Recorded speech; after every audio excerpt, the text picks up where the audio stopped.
Entonces, ¿cuál es la característica de este péptido? Es de que tiene acción, porque esta es una hormona, actúa sobre el riñón, ¿no? Y regulando estos factores. Miren ustedes, regula el volumen del fluido, el balance electrolítico del sodio y la homeostasis de la presión sanguínea. Ustedes recuerdan, cuando nosotros hablamos del agua corporal total,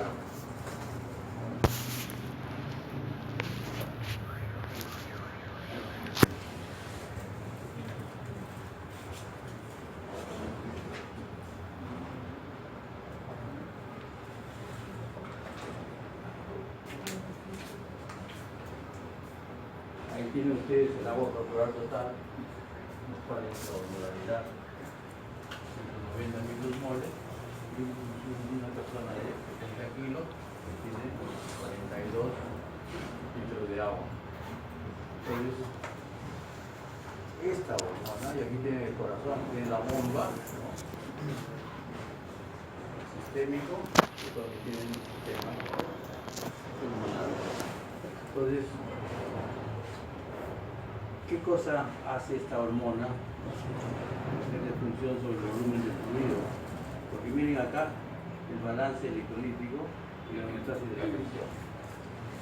Cuando una persona está deshidratada, mucha cantidad de líquido, me ocurre que en este momento, en 10 minutos, me he tomado pues dos botellas de gaseosa, cada una con unos 500 centímetros, como mucho líquido. Entonces han pasado ya 30 minutos, esa agua se ha absorbido. Entonces el volumen de sangre circulante ha aumentado. Aquí el agua corporal total aumenta a expensa de qué? Aumenta a expensa de extracelular. Entonces, más volumen de líquido, el corazón tiene que bombear más potente. Y con más volumen, entonces la presión va a aumentar, porque si cuando bombea el corazón, cuando bombea el ventículo, en cada contracción sistólica se eyecta 70 centímetros de sangre, entonces cuando aumenta el flujo sanguíneo, cuando aumenta el agua corporal total, se supone que el gasto cardíaco va a aumentar. Entonces el corazón prácticamente recibe más volumen en el entorno, entonces tiene que bombear más fuerte. Entonces, si está aumentando el volumen de eyección histórica, prácticamente uno de los factores que regulan la presión está aumentada, ¿cierto? Relacionado al gasto cardíaco. Pero si aumenta el fluido, esta arteria aorta que tiene un diámetro, ¿de cuánto tiene un diámetro?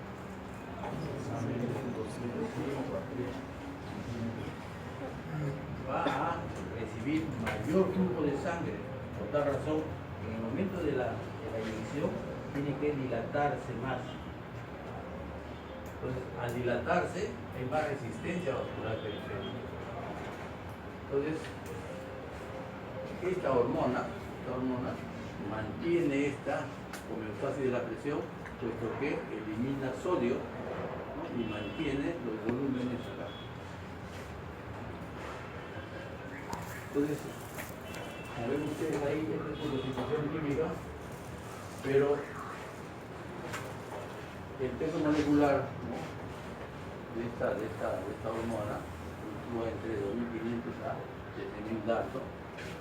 Pero si bien es cierto que de esta manera se sintetiza, sin embargo, a nivel circulante vamos a encontrar este péptido, esta hormona, con esta cantidad de péptido, 28 aminoácidos. ¿Y qué cosa es lo que estimula su secreción? Cuando hay mucho volumen de líquido, se va a distender, ¿no?, más gasto cardíaco, se distienden las aurículas, fundamentalmente la aurícula izquierda. Entonces, la hipervolemia es uno de los factores que estimula la secreción. Por otro lado, ¿por qué el ADH también va a estimular su secreción? Pregunto. Porque absorber más agua, el agua corporal total va a aumentar.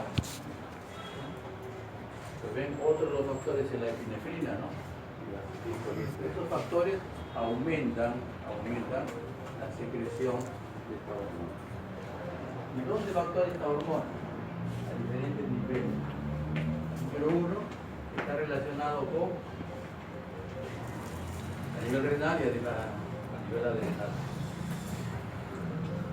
Entonces, cuando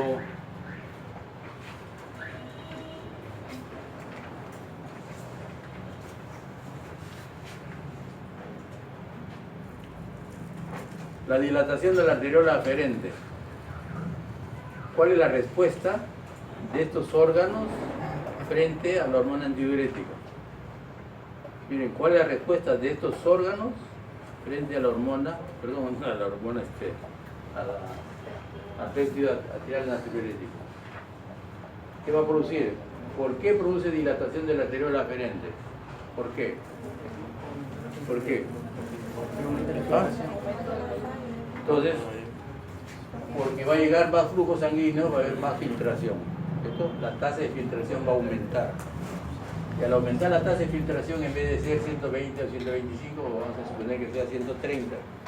130 por los minutos del día, vamos a suponer que nos dé 200 litros. Entonces, esos 200 litros, ¿no? O no 200 litros, sino la diferencia de la cantidad de agua que uno tiene. Entonces, prácticamente más filtración, se reabsorbe y al final se va a eliminar más volumen. ¿Y por qué va a inhibir la secreción de la renina? Porque la péptida arterial antidiurética, al actuar sobre estos órganos, va a inhibir la secreción de la renina. ¿Por qué? ¿Ah? ¿Por qué? ¿Qué cosa hace la renina? ¿En qué momento se secreta la renina?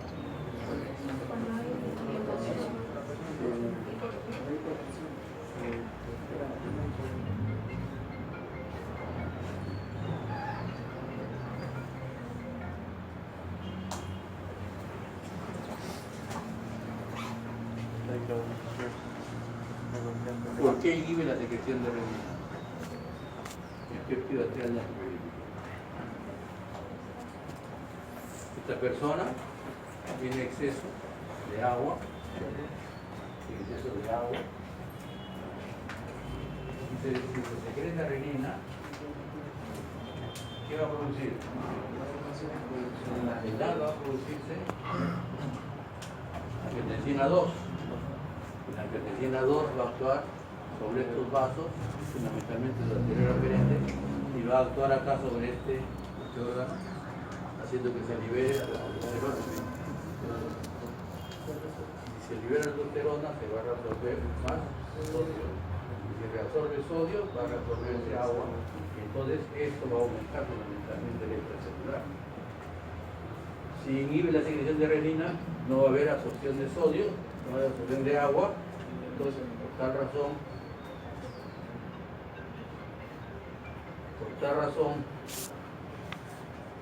la presión, ¿no? Entonces, ¿y por qué producen la diuresis? ¿Por qué producen la diuresis? ¿Ah?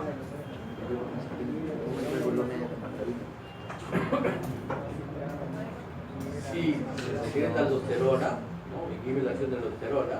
Entonces, al inhibir la acción de la aldosterona, ¿qué pasa acá? ¿Qué pasa con el sodio? ¿Qué pasa con el sodio de la aldosterona? Que actúa a este nivel. No se reabsorbe sodio, entonces, ¿no? Se elimina más sodio, entonces, menos volumen. Uno de los factores que contribuye a que se regule la presión. Entonces, de esa manera se explica cómo la acción de esta hormona va a actuar sobre esto, va a hacer su respuesta. ¿Qué pasa sobre esto? ¿Qué efecto produce sobre el aparato cardiovascular?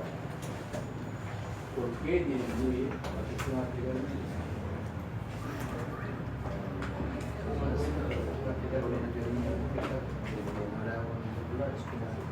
¿Cómo determina la presión arterial media?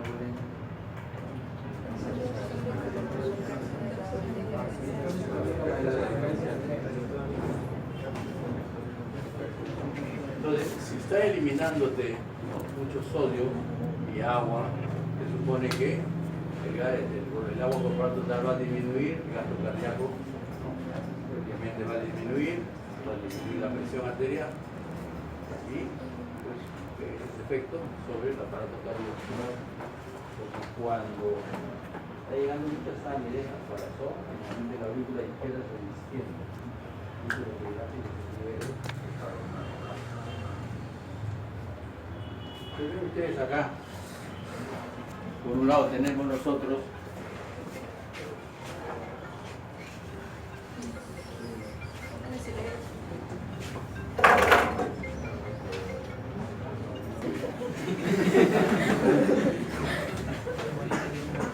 miren ustedes acá lo que dice que cuando aumenta el volumen circulatorio sanguíneo, que prácticamente hay mucho, el gasto cardíaco aumenta, entonces se distiende la aurícula, las dos aurículas, fundamentalmente la izquierda. Entonces, al distenderse esta aurícula, se va a producir disminución del encendido, de la tasa de encendido de los vagoreceptores, va a disminuir, ¿no?, la tasa de encendido del vago en relación al estímulo que produce la médula, y va a disminuir el tono simpático.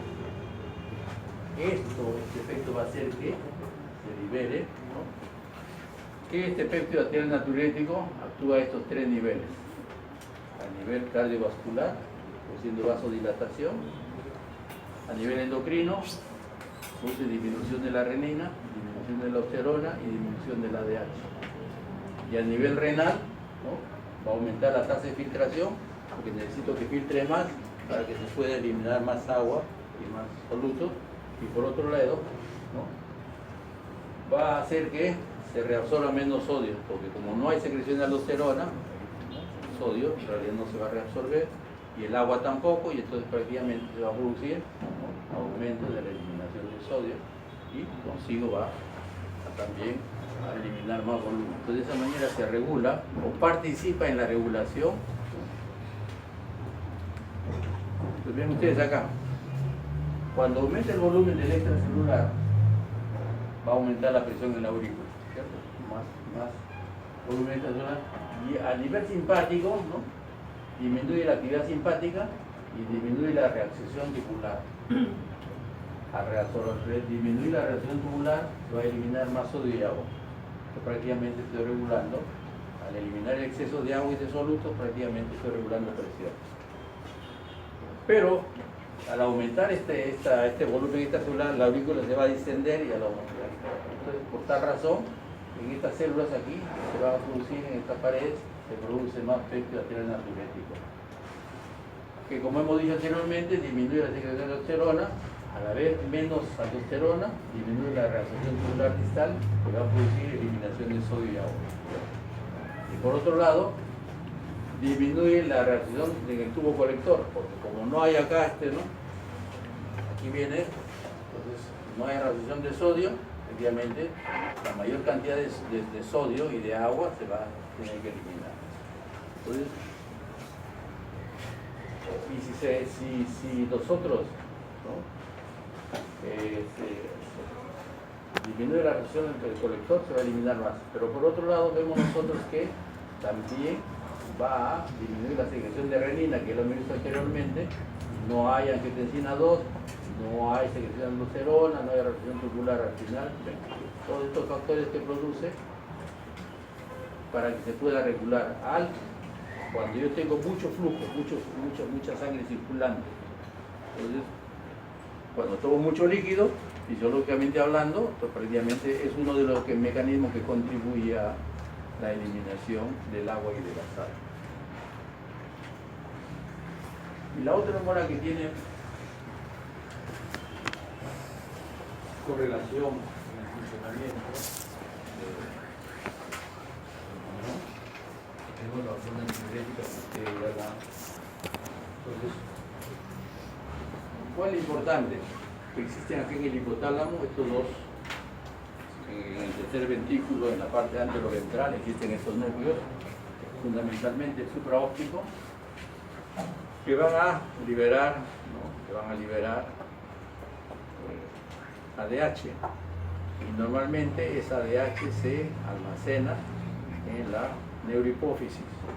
Entonces, prácticamente cuando hay aumento de la osmolaridad o cuando hay disminución del volumen, se va a liberar la hormona antidiurética.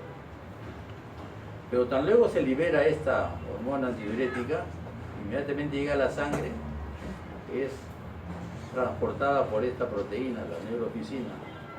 Y cuando esta asociación de neuroficina con la ADH se pone en contacto con los receptores de las células del tubo colector, se libera la neuroficina y el ADH que va a actuar sobre esta pared, como veremos posteriormente, el tubo colector. Su vida media es una vida corta, minutos. Y aquí tienen ustedes este hipotálamo. Aquí están los núcleos, estos núcleos, prácticamente, al ser estimulados por osmolaridad o por disminución de volumen o por otros factores, prácticamente se va a acumular todo este sistema nervioso, ¿verdad? Aquí está el hipotálamo. Entonces, parte que pasa a la sangre es la que está acumulada, pero el resto, estos núcleos empiezan a formar masa de ADH. Entonces, hay factores que estimulan la liberación de ADH. El factor más importante es el factor osmolar. Se observa que cuando varía la osmolaridad del medio interno de 1 a 2%, si yo tengo una osmolaridad de 300, se supone que yo tengo 303, 305, pues se va a liberar ADH. Pero además de este factor, ¿no?, de estímulos osmóticos, además de la hiperosmolaridad, también vemos otros factores, ¿no?, relacionados al sodio y el mannitol, también estimulan, ¿no?, el aumento de glucosa en la sangre también estimula, pero en menor intensidad. Pero aquí es una cosa importante, ¿no?, que dice que no todas las sustancias, no todos los solutos, como en el caso de la urea, estimulan los hormoreceptores. Pero además de estos factores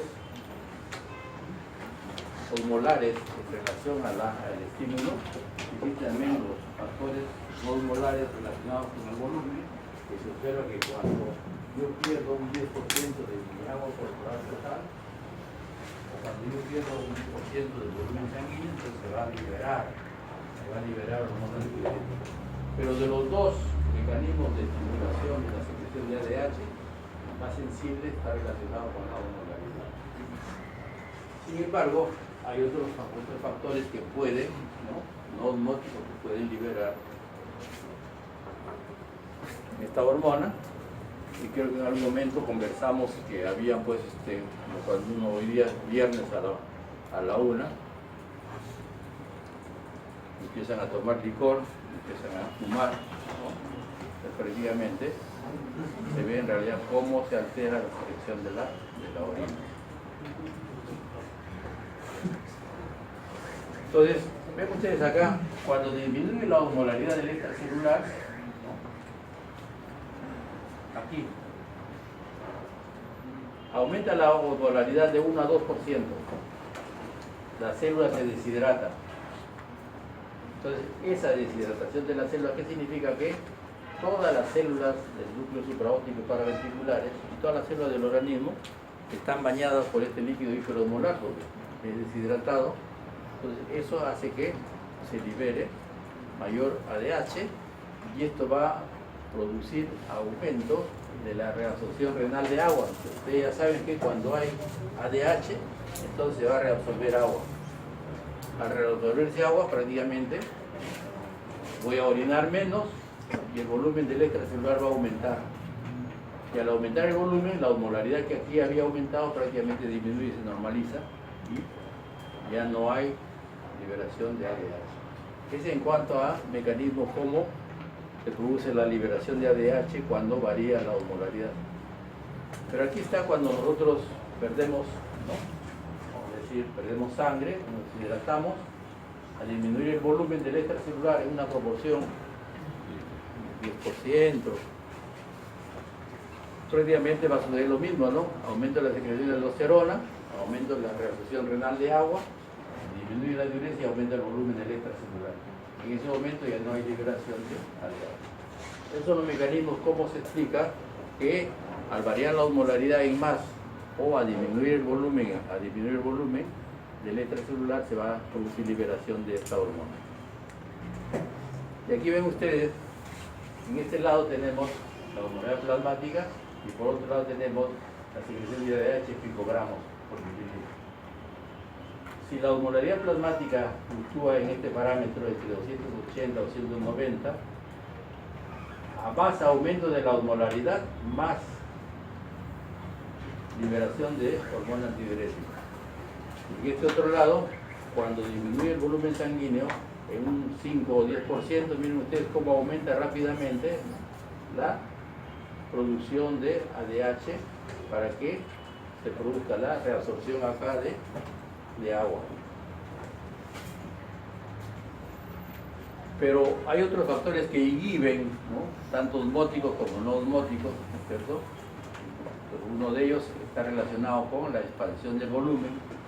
Si yo tomo mucho líquido, se supone que si ese líquido es un líquido hipotónico, prácticamente la osmolaridad va a disminuir. Entonces, al disminuir la osmolaridad prácticamente del extracelular, no hay liberación de ADH. Y si no hay liberación de ADH, prácticamente, ¿no?, todo el líquido que llega al tubo colector va a ser eliminado. Y otro de los factores no osmóticos está relacionado con el aumento secundario de la presión, relacionado fundamentalmente con el volumen del extracelular. Entonces, cuando yo tomo alcohol, cuando tomo café, prácticamente, ¿no?, está inhibiendo la secreción de... Por eso es que se explica uno de los mecanismos que cuando uno toma alcohol, a cada rato va a ir a orinar, y si toma cerveza, está tomando alcohol y está ingiriendo volumen, entonces prácticamente eso hace que uno vaya a orinar a cada rato. Entonces aquí hay unos factores que están relacionados al estimular determinados hormoreceptores, cómo se va a producir la liberación de ADH. Esto ya lo hemos visto, aumenta la osmolaridad plasmática, se estimulan los hormoreceptores y más ADH. Cuando aumenta la presión arterial, se estimulan los presorreceptores, ¿no?, y ven en realidad que hay menos secreción de ADH, porque como hay mucha presión, hay mucho volumen, prácticamente no necesita que haya ADH para que se reabsorba agua. Y cuando disminuye el volumen sanguíneo, prácticamente se estimulan los receptores de volumen y hay más secreción de ADH. Cuando tengo náuseas o vómitos, ¿no?, prácticamente hay más secreción porque en el náusea y el vómito estoy botando un volumen de líquido. Entonces ven ustedes diferentes tipos de factores que van a aumentar o disminuir la secreción de hormona antidiurética. ¿Y cómo se produce la regulación de la excreción renal de agua? Hablando de los efectos renales del ADH, vemos nosotros que generalmente esta ADH actúa sobre receptores que se encuentran acá en esta célula del tubo colector. Fundamentalmente, ya saben ustedes que aquí existen células principales y células intercalares tipo A. Esta ADH va a actuar aquí sobre las células principales. Estas células principales van a encontrar en este segmento, ya sea cortical, ya sea medular externo, sea tubo colector medular interno. ¿Y qué es lo que va a producir? ¿No? Al aumentar la permeabilidad del agua por acción del ADH, ¿no?, prácticamente si hay más agua, aspirina 2, se va a resolver más agua.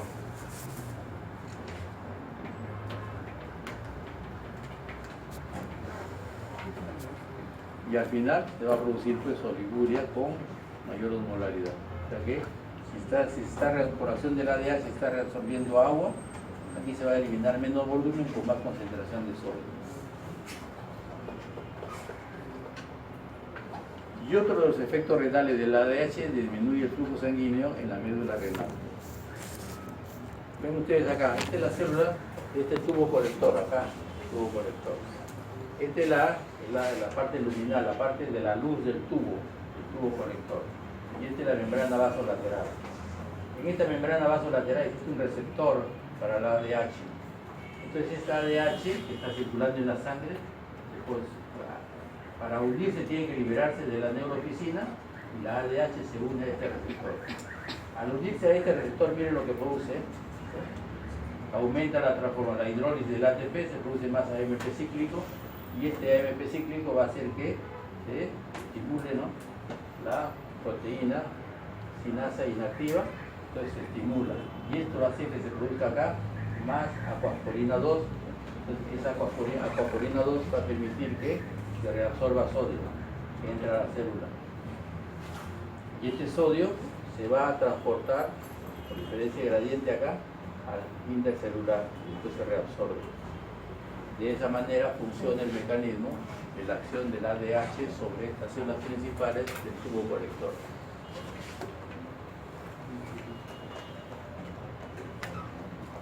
Y entonces se ha visto también que actúa sobre suprarrenal, haciendo que se libere ACTH. Como saben ustedes, la ACTH juega un papel importante en el control de la secreción de aldosterona. Si la osmolaridad plasmática aumenta, prácticamente se estimulan los hormoreceptores y al final se va a producir más secreción de ADH, que se va a reabsorber agua. Al reabsorberse agua se excreta menos agua.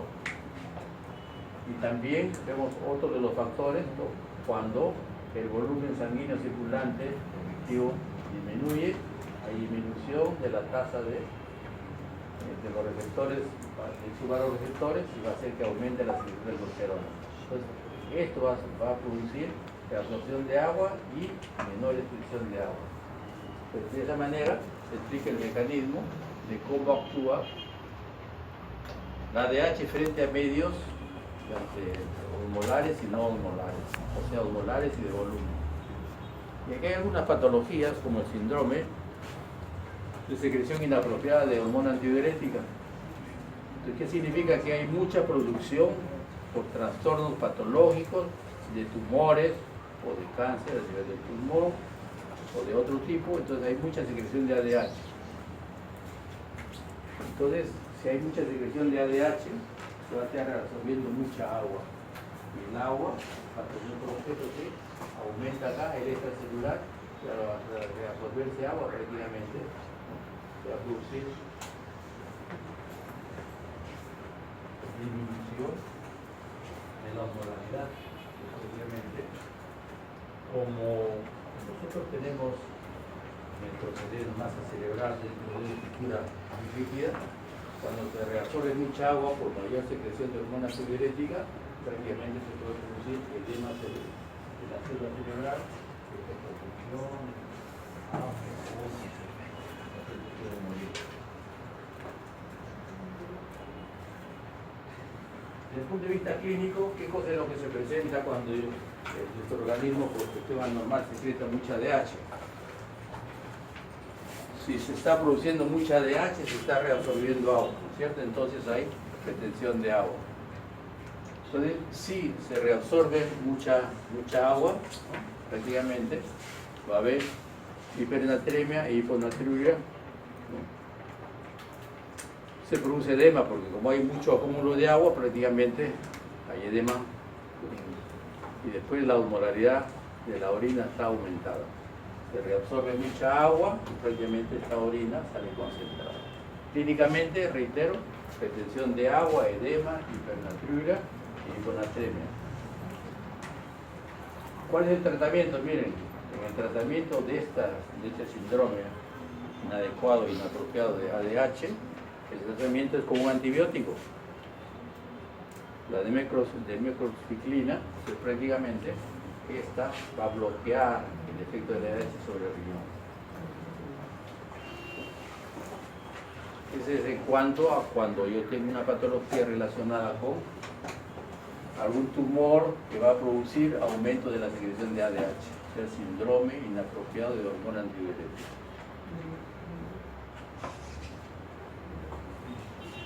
Y esta es la otra patología relacionada con la ADH, que se conoce con el nombre de la diabetes insípida, que no tiene nada que hacer con la diabetes sacarina, ¿no es cierto? Es otra cosa.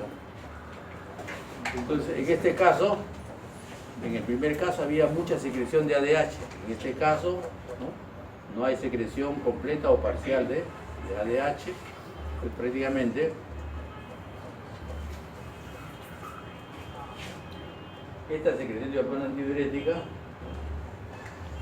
puede ser que sea porque no se produce, el efecto puede ser porque no se produce, o el efecto puede ser porque produciéndose el ADH no hay respuesta a nivel del riñón. Entonces, ¿cómo nosotros determinamos si la falla es porque hay secreción de ADH pero no hay respuesta renal, o porque no hay producción de ADH? Clínicamente, si no hay secreción de ADH, no se está reabsorbiendo agua, ¿cierto? Y si no se reabsorbe agua, prácticamente todo el agua que llega acá va a ser eliminado. Entonces produce los grandes síntomas poliúricos, y como se eliminan grandes volúmenes de agua, también tiene que estar tomando grandes volúmenes de líquido. Entonces, el diagnóstico para saber si esta diabetes insípida es por causa de que no se produce hormona, o la causa es porque produciéndose hormona hay alguna alteración en los receptores renales, ¿sí? Yo inyecto la hormona, yo inyecto vasopresina, y si hay respuesta, significa que la causa es de menor producción, o sea, del neurógeno. Pero si yo administro, ¿no?, y no hay respuesta, yo digo que la falla es porque, habiendo esa hormona, los receptores, ¿no?, de esa hormona están alterados.